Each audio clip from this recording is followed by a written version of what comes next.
You know, of all these machines, there's still one or two that I still haven't filmed or even thought of filming. On a side note, my goal this summer is to build a countertop that goes from this knee wall that I built last summer all the way to the wall where that bookshelf is. And after I do that, I'm going to put cabinetry above here where that bulletin board is, where the Acer Aspire setup guide and all my Simpsons memorabilia. That will all be cabinetry. That will store all of my supplies, tools, like my electronic supply tools and all that crap. And in doing that, I'm going to probably build a bookshelf, like maybe 2 cabinets over here, another 2 over here, and then a bookshelf in the middle between the 2 to cut down on cabinetry costs. And right about here, I want to build another shelf that goes probably around the same height as the bottom of the cabinet, like right there. And that's where I'll put a TV set or something. And this paint job I did last summer too, right after I did this knee wall, and I never finished. So in my summer plans, my goal is to finish painting. I need to get a bigger ladder and of course edge all that, and I have plenty of paint left to do it. I just have to do it.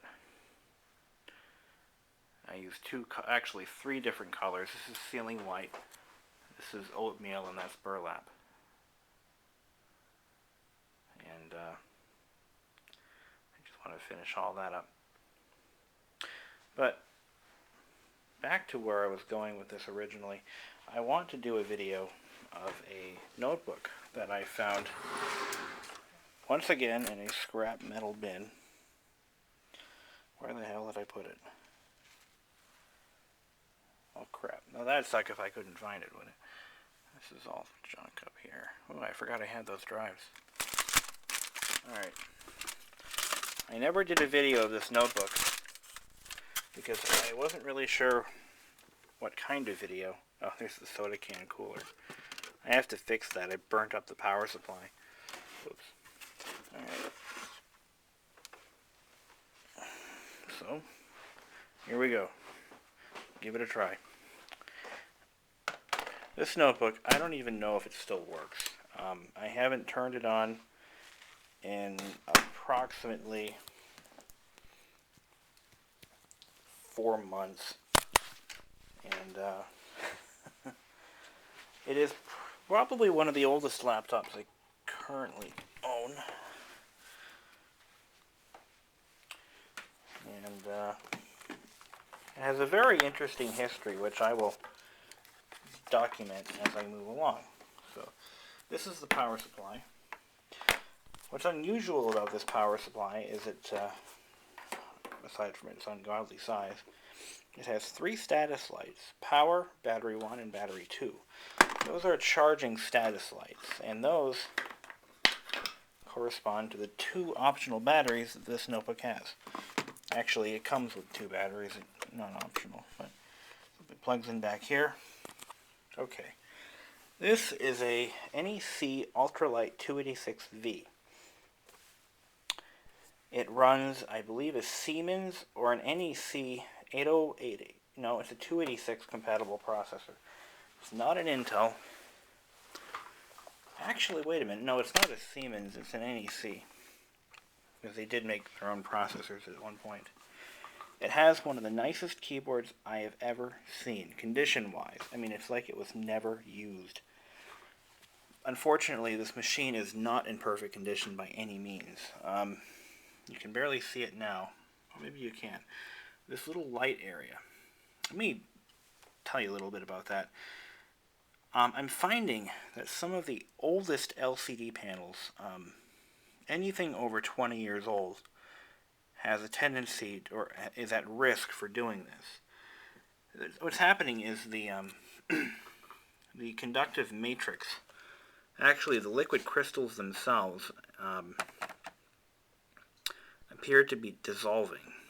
there's like a metallic grid that activates each pixel. I'm really not sure on this particular, but what happens is this metal grid is actually corroding, like you see here. This is not impact damage. This is not thermal damage or environmental damage. This is actual age, and it's dissolving the matrix behind the panel. And that's really unfortunate, because this notebook is actually in very good condition. It has literally no case damage. There are no cracks or any blemishes. Some of the paint is coming off here, like in the corners. I just got more of it off like that. This is actually a painted plastic, and that's coming off in some areas. But really, it's not in bad condition. It has a 20 megabyte proprietary hard drive. Maybe I can show you that. The drive in this notebook is a little unique. I've never seen one like it before. And that comes out. How does that come out? There's a side panel here, and then it slides off. Hold on, let me put the camera down. The two batteries are mounted here, 1 and 2. That's very unique. I've never seen that in any notebook before. And the hard disk drive is mounted in a little compartment here, under a little compartment. If I can only remember how to get it off.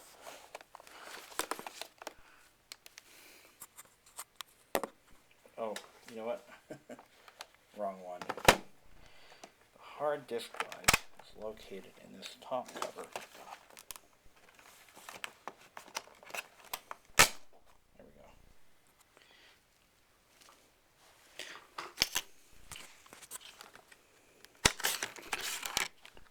This is a Prairie Tech 120, so it's 120 megabytes, not a 20 megabyte.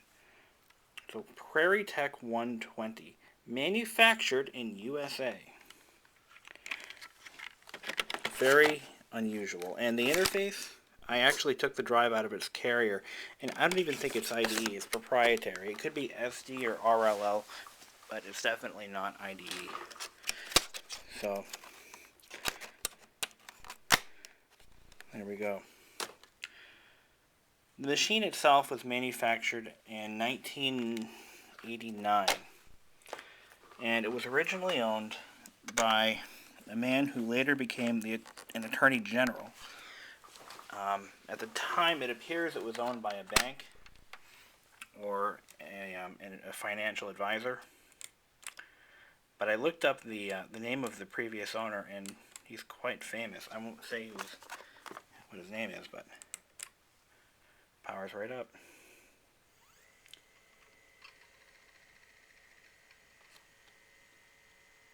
Let me adjust the contrast. It's detecting only 640 kilobytes of base memory. It doesn't detect anything else. And it says invalid configuration, please run setup. I can't find the setup program for this machine, so I'm pretty much out of luck there. But it will boot up regardless. This will be a two-part video. I'm already at 9 minutes, so I've got a lot to cover here. So please stay tuned for part number 2. It says time of day not set, please run setup. So just hit F1 to continue. Obviously the clock battery is dead. This hard drive is, you can hear it. Now it has like a menu system installed called Control Panel. See what I mean about that defect in the screen? That's what it looks like. Okay. Again, I did Google the owner's name, which is listed above my finger. I won't show it to you, but he is pretty well known. So if he saw this, he'd probably piss himself, because the machine was actually in a position where it could have been easily destroyed. Well, on to part 2.